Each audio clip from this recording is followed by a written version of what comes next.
Hi, everyone, and welcome back to the Deep Dive from Westferry Times. Thanks for tuning in.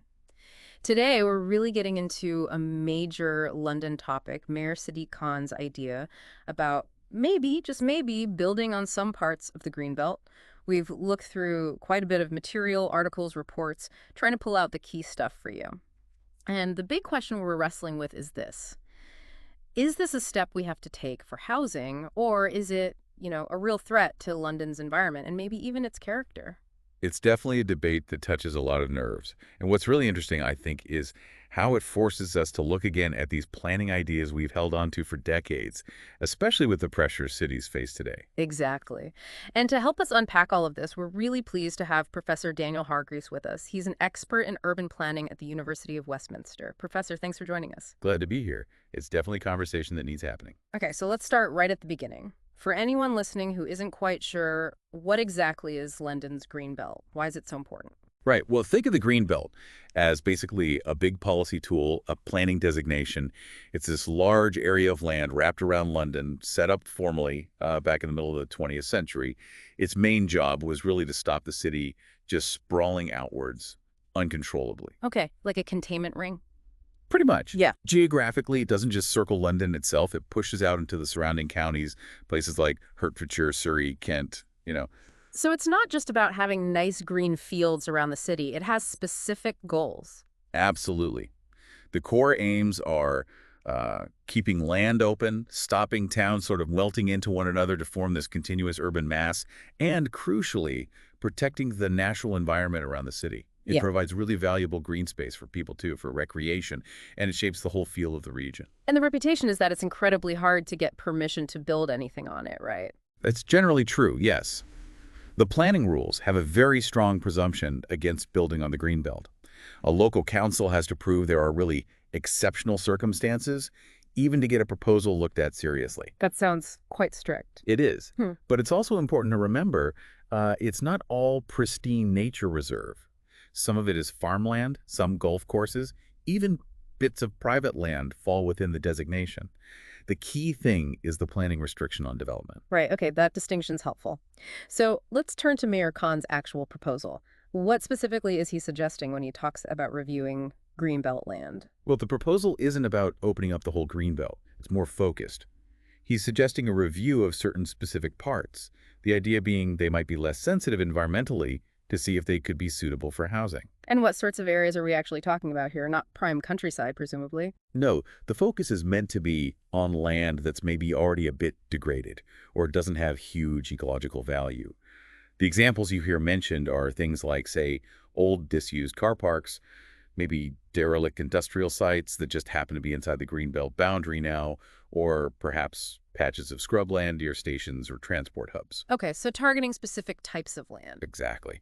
The thinking is to find these pockets that could potentially take some housing development without, fundamentally damaging the main purposes of the greenbelt itself. And his core argument driving this is London's housing situation. That's the main justification, yes. Yeah. London has a really severe housing crisis, particularly a shortage of affordable homes. His argument is that the current very rigid rules around the greenbelt are actually stopping us building the number of homes we need. He sort of frames it as common sense, really. A bit of flexibility on these less valuable bits of land could unlock thousands of needed homes, especially near transport. It sounds targeted when you put it like that, but wow, it has definitely sparked a reaction. Who's lining up against this idea? Oh, the opposition is pretty widespread. You've got long-standing rural campaign groups who fundamentally oppose any greenbelt development. Hmm. Then there are quite a few local conservative MPs, especially from areas bordering London or with greenbelt in them. Makes sense. Environmental groups, too, like the CPRE, the Campaign to Protect Rural England. They're very concerned. And interestingly, it's not just opposition parties. Some labor councillors have raised concerns, too. And their worries aren't just about losing a few fields, are they? It seems deeper than that. Much deeper. Yes, preserving green space is part of it, but there's a real fear about setting a precedent. Ah, the slippery slope argument. Exactly. The worry that if you allow building on some greenbelt land, even if it's degraded, it just opens the door to more and more development later on. The thin end of the wedge, as you said. Right. Beyond that, there's the symbolic value. Many people see the greenbelt as this really important buffer, this separation between the city and the countryside. There are also real environmental concerns about biodiversity loss, even on supposedly low-value land. Plus, more housing means more pressure on roads, on trains, Infrastructure, yeah. and in this idea of developer creep, the concern that developers get a small foothold and then just keep pushing for more and more exemptions down the line. Okay, so developer creep is like they start small, get approval, and then kind of edge further and further. That's the essence of it, yes. Gradually pushing boundaries once an initial exception is made, potentially getting around stricter rules over time. Okay, so we've got this collision, urgent housing need versus this really strong principle of protecting the greenbelt. Let's look closer at that housing crisis. Is it really bad enough to justify even thinking about these less greenbelt bits? Well, there's very little debate that London does have a major housing affordability crisis. It's incredibly difficult for many people to buy a home. Rents are, frankly, spiraling for lots of people. And the city just hasn't been building enough social housing or genuinely affordable housing for years. That has real, tangible negative effects on Londoners' lives. But the standard reply from critics is often about brownfield land, isn't it? Land that's already been developed once. Yes, that's a key counter-argument. The point made is that London actually has quite a lot of this brownfield land. Old industrial sites, derelict areas, that could be used for housing instead. Like old factories or railway yards. Exactly, or even empty office blocks. The argument is prioritize those sites first. Use up the available previously developed land before you even look at the greenbelt. Some believe that with the right approach, brownfield is sufficient. So what does the mayor's team say to that? Why isn't brownfield enough in their view? Their main point back is about scale and speed. They'd likely say, yes, brownfield is important, we should be building on it, but it simply can't provide enough land fast enough to meet the sheer scale of London's housing need. Relying only on brownfield, they argue, would mean much slower delivery of homes and might not hit the affordability targets they're aiming for. So it boils down to this tension between how bad the housing need is versus how sacred the Greenbelt principle is, and maybe how much political effort people are willing to put into other solutions, like genuinely making brownfield development faster and easier. That captures it well. It's a complex equation with strong points on both sides. There isn't really an easy answer. And this whole debate is happening right when Mayor Khan is looking towards re-election. How much is politics playing into this? Oh, the timing is definitely politically charged. Putting this idea out there now, well, it lets Mayor Khan look like he's taking bold action on housing, which could appeal to many urban voters who are really feeling the pinch. Right, trying to show he's got solutions. Exactly. Yeah. Positioning himself as tackling the crisis head on. But it's a gamble, too, surely. Doesn't he risk upsetting people in outer London? Absolutely. That's the flip side. He could definitely alienate voters in those outer boroughs and maybe even some surrounding areas where the Greenbelt is really valued and environmental issues often poll strongly. These areas can swing elections, so it's a tricky path to walk. And what about the national picture? How does this play out for the Labour Party generally? Nationally, it's a bit complicated for Labor. On one hand, they want to show they're serious about fixing the housing crisis in cities. That's key for urban votes and showing they can deliver growth. But on the other hand, they also need to win votes in suburban and more rural areas, these swing constituencies, where protecting things like the Greenbelt is often really popular. So they have to tread carefully, not look like they're favoring cities over the countryside or ignoring local concerns. And the Conservatives?